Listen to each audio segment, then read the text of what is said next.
Hi, folks. So, I'm here in Johannesburg,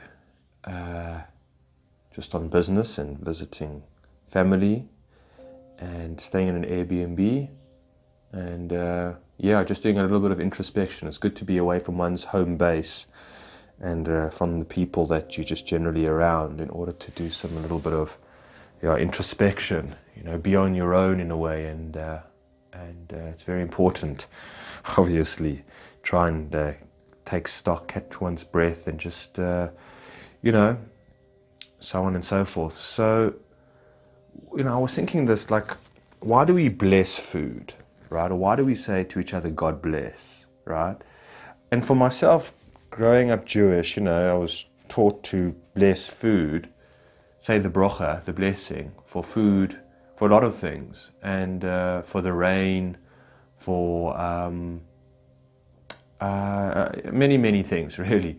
And I thought to myself, that was more for, God, for blessing God for giving me the sustenance or giving this me experience or something or other, and I think that's part of it as well. But I also think at the same time, it's about elevation. It's about, when we say God bless, God bless you, all right? What are we doing? We're elevating, we're making holy, right? And so that's kind of saying in a way that in this material world, just being in this material world in a way, on the surface level of things aren't necessarily holy because there's a separation, right? There's a separation into the matter, into the material, if you will, okay? And so things are somewhat unholy to a certain degree, right? Well, they're not as holy, let's just say. They're not on a high level of holiness, in a way.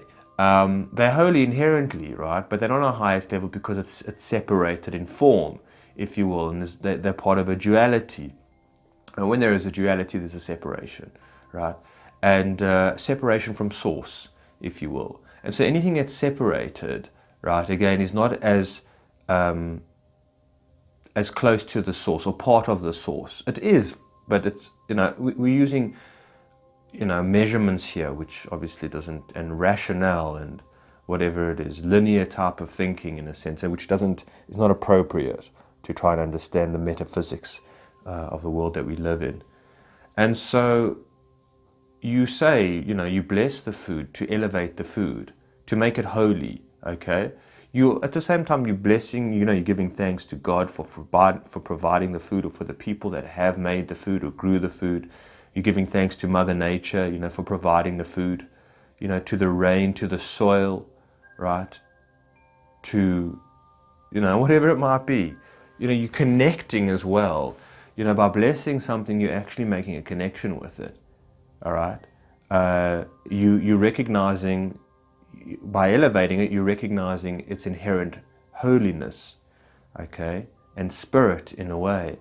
And so that's what we're doing. Like when we look after nature, right? When we look after animals, when we look after a tree, a rose bush, or something like that. When we take care of our children, we take care of one another. We take care of the planet. We take care of the future. Right? We take care of the truth. We're elevating all of these things. We're blessing it. We're enriching it with a spirit, right? And a further spirit. And we engaged with it, right? So we engaged, with this. And that's what we're doing. We're infusing it with our divinity, with our own divinity into the matter, right? We're making something sacred. We're making something holy. We essentially magic, white magic or black magic, can also be of the same. You're infusing it with your own energy, right? For good, for goodwill, or for for malevolence or benevolence, right? Whatever it is, you putting certain spells together or certain ingredients together, to cast a spell, let's say, either to bring somebody closer, or an event to happen closer to godliness or further from godliness, closer into completion or further, from to source, or further separated from source, if you will, and so on and so forth. And so that's why I feel we inherently bless. And by blessing something, I don't feel that you're taking, by acknowledging its holiness and its sacredness, right? And by loving it in that way, it's not easy to to damn it. It's not easy to damage it or to destroy it or to break it or to hurt it or to harm it or something like that intentionally. You know, you're bringing an intention to what this is, and your action towards it is. You know, it's not a subconscious type of behavior. By elevating something, by making yourself holy, right, and by elevating yourself and by elevating anything else, right, you don't become unconscious about its nature, right? When you're unconscious about your own nature and its nature, I don't know, a chicken, a sheep, or something or other, let's just say, you know, when whatever it might be, you know, a bird, you know, I'm just saying in the way we treat, let's just say chickens or cows or something like that, right, whatever it might be. Sorry folks, I got a call there while I'm recording on my cell phone. So, yeah, the unconsciousness is a disconnection, you know, is a removal, not really a removal, but a distancing from source, you know, from truth, from godliness, okay, which unconscious is almost like, you know, sort of satanistic in a sense, or Satan, so to speak. It's the unaware, right? It's the almost also sometimes a refusal to believe or to accept or to engage with the holy, with the significant, with the meaning, with the beautiful, with the true, right? I think that's what sort of, if you want to call it darkness, is, or evil in a way, right? Evil is apathy, you know, apathy is a non-caring, you know, is an indifference in a way. And that's what we see in the world today is a great sense of apathy, and apathy in regards to the food that one is eating, the entertainment that one is watching, the meaning of life. You just about name it. Apathy is the rule of the day in the times that we live in. Okay, it's kind of the non-caring, or the not caring of the meaning of the true, of the beautiful, of the significant, of the divine. It's a rejection of the divine. It's a denial of the divine. Okay, and and that's such a big role in our lives, and that's what the establishment is about. That's what culture is about, right? Creates its own gods, in a way, creates its own meaning, right? Money is meaning, right? Materialism is meaning, whatever it is. Again, a duality is meaning, all right? The rich versus the poor, you know, or whatever it is. Black versus white, whatever. It's all divide and conquer, and I've mentioned this before, through duality. Okay, left wing, right wing, Democrat, Republican, okay, loser or the winners, pretty, ugly, or something like that. I don't know.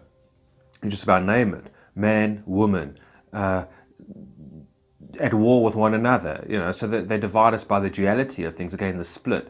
The more you split down, in a way, the more you remove from source, the more are you removed from wholeness, the more you removed from alignment, from wholesomeness, right, as well as holistic nature, holisticness, or something like that, right? The incompleteness of things, or whatever it is. And again, also bearing on the superficial, again, paying only attention to the superficial and not raising the superficial or elevating it or blessing it to any kind of meaning or significance or something like that, you know.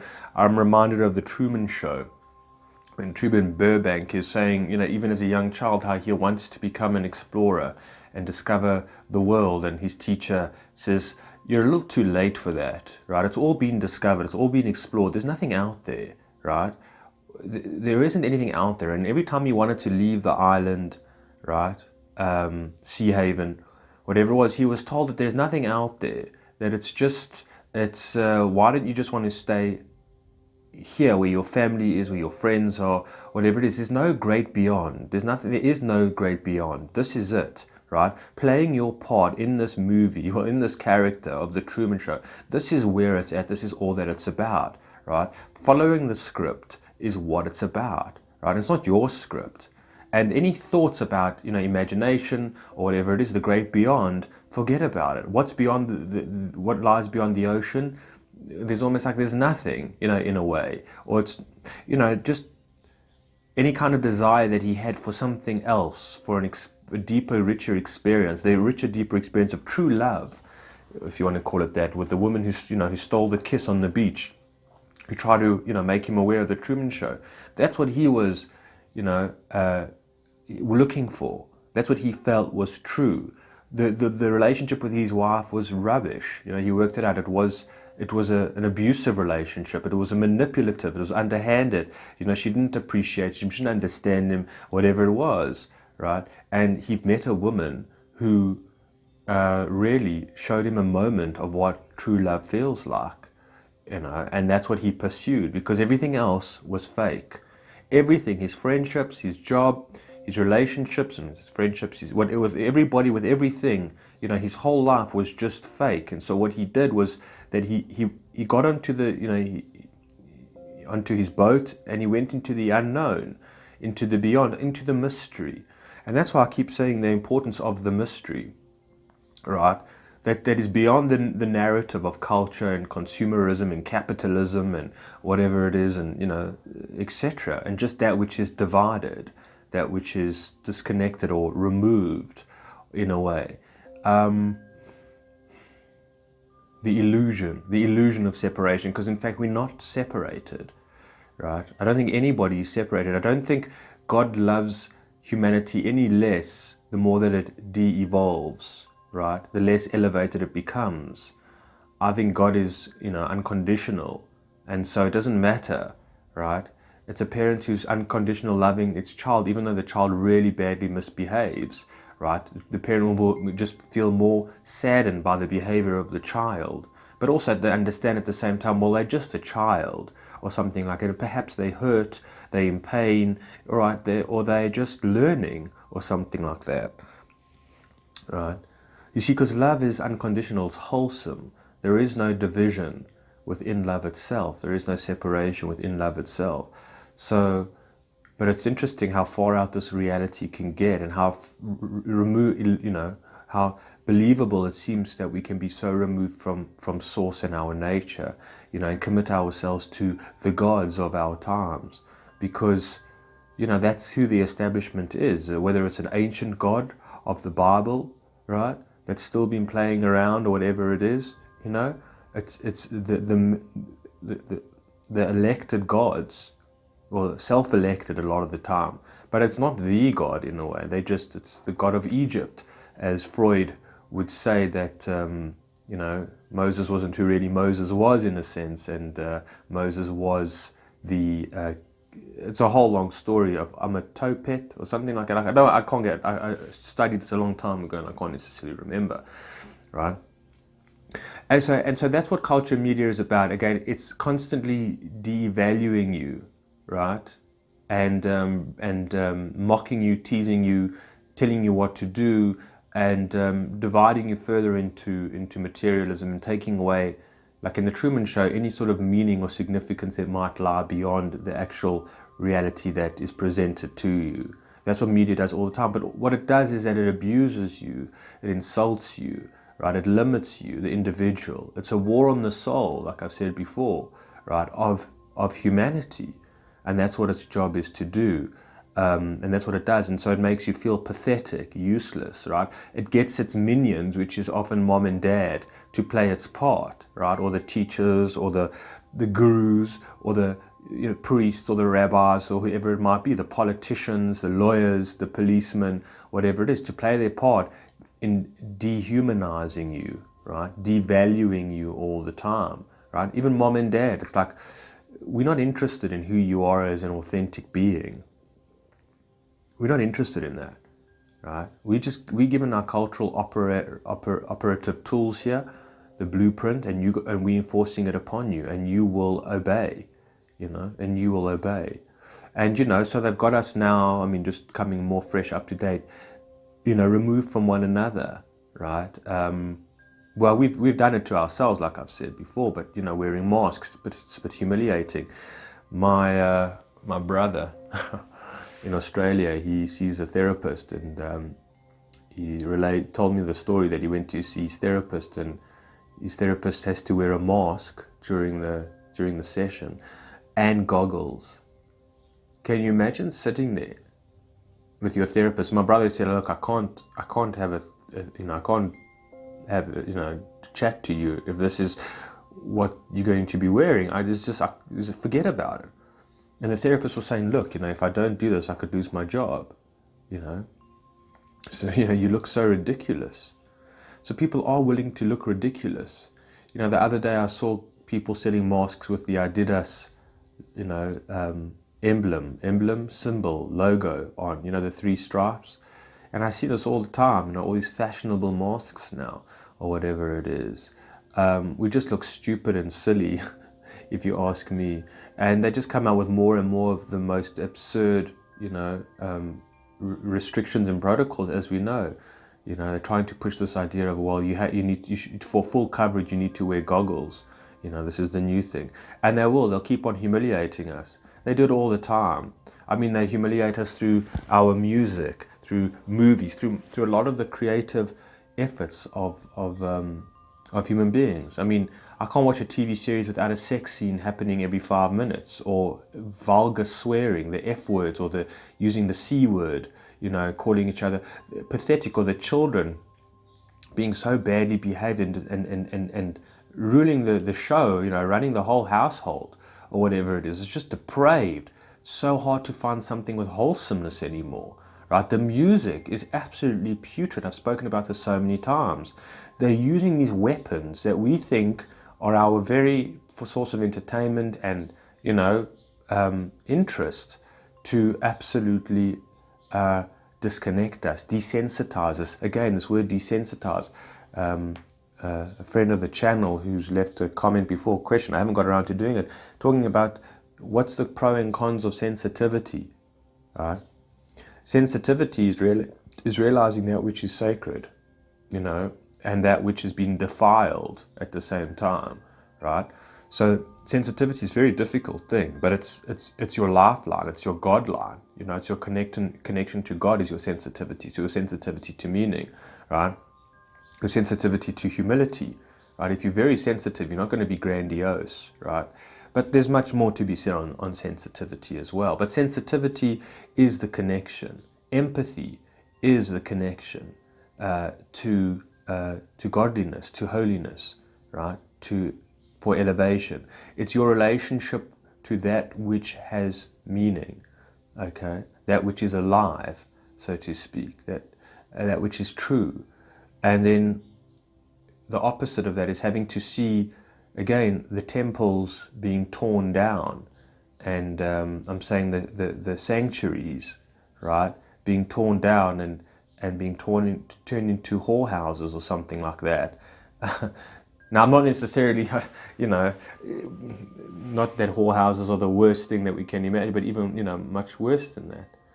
We defile the body, in so many ways. But you know what I'm saying? The sanctuaries, the temples, right? That which is holy is being defiled, and the own human being, the body and the soul of the human being, right, is being defiled. And so it's very hard to witness that and see. It's very hard, the sensitivity, to see the unconsciousness, right, and that which is de-elevated, constantly. It's very hard to see that and witness that and feel in yourself that there isn't a part of you that's slowly dying. And I'll end off on this, folks. You see, that's the challenge at hand now, is to keep yourselves, myself, elevated, right? By praying, right? By blessing the self. Again, self-love, folks. Finding out who you really are. I often talk about the mystery outside, but the mystery's within. Who are you truly? Where do you come from? What are you connected to? That's what we're needing to be find out and delving deep into. And because we have been sold a lie about who we are, right? We're born into sin, right? We are the forgotten children, or something like that, the lost and the wayward, which you are to a certain degree, but also just, many, many other things. And so a lot of us still believe that about ourselves, the image that we've been given of ourselves from our loving parents and siblings and friends and authority and whatever it is, and those who really care about us. Is what we've been told, that we're virus-carrying individuals that are deadly to one another. You're not pretty, you're not wealthy, you're not popular, you're not sexy. You know, sex, folks, we are obsessed with sex. Absolutely obsessed. It's just, that's it. They've taken sex, right, or love, the art of love making, which is a whole other discussion, and turned it into debauchery. It's or whatever it is, or just, what they've turned it into, right? And whatever it is, the sacrilegious, right?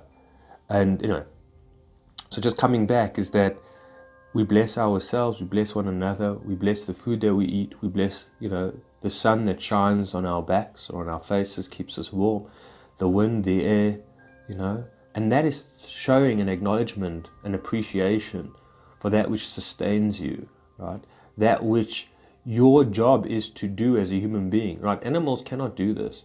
Sure, they can really enjoy, the penguins will really enjoy the spring, sun after a brutal winter, whatever it is, and just really enjoy it. Or the swans will really enjoy the rain. I always used to see when I was on the farm, there these swans. I think they're swans or ducks. And when it rained, because there often wasn't water nearby, they would just sit and they would just enjoy it and relish in it, and but they don't. They can from a sensational point, from a sense point of view. But as human beings, we see that it's the gift, it's God's gift, right? And our job and our responsibility is to acknowledge it and give it meaning, because animals can't do that. It's like an artist. It's one thing the artist, making a painting, but it's another one that's being truly appreciated by somebody else, somebody who's moved by it, a poem that changes somebody's life or something like that. That's the engagement, that's the relationship that we work with. And I think that's what God is needing. I think God has needs, for human beings to acknowledge, her creation, right? Its creation, okay? And sanctify it and make it holy, right? And that's appreciation, right? And not just, well, it's self-serving to me, that's what sometimes I think appreciation can be. It's very self-serving, but that's another thing. Appreciation is acknowledgement, right, of that which has been, does bless you, right? So when you get into the bath, for myself, you bless the water, in a sense. You give thanks to it, right? You give praise to it, praise to the food that you eat. I mean, I know this is very difficult to do, and I'm not very good at this. I was just thinking about this morning when I got out the bath, actually, that I was inspired to do this talk. This is not something that I practice. I think maybe subconsciously I might practice it, or to a certain degree, whatever it is. But you give thanks. You give thanks for the synchronicities. You give thanks for the signs. Like, sometimes I know I'll be lying in the bath and I'll just be enjoying myself, and I've got things to do, responsibilities, and I'm like, oh man, and then all of a sudden, I don't know, the neighbor will start with his lawnmower, and I think, okay, there's your sign, there's your direction, time to get out now, type of thing. So, give thanks for that. Give acknowledgement to in your life how the divine timing has worked. You can be sure the synchronicities, how one door has closed and another one has opened, okay? And also, it's very hard to do this, but give thanks to sometimes when one door closes and another one also closes. It's very difficult, this, but that's the faith that's required, and I'm nowhere near that. I'm being, hypocritical here completely. I'm nowhere near that, right? I can't. When challenging things happen to me, I want to throw in the towel, and I'm not grateful for it, and I feel victimized, and I feel, weakened and hopeless and helpless and frustrated and angry, and feel like I'm mocked, and it's part of the human experience. What makes it so challenging. It's not an easy ride, this, folks. It's not so simple, cut and dry. It's very, it's very tough at times. But so the divine timing, that knowing that most likely, even now, the angels listen to us. God listens to us and gives us direction throughout our day. you know, and if we pay enough attention, we can see the subtle signs. Sometimes they're not subtle, you know, whatever it is, but we're being guided throughout our day, you know, and so getting in touch with that, making that a reality, right, so that it's not so far out, that helps us understand that we live in a very mystical type of experience, right, an adventure.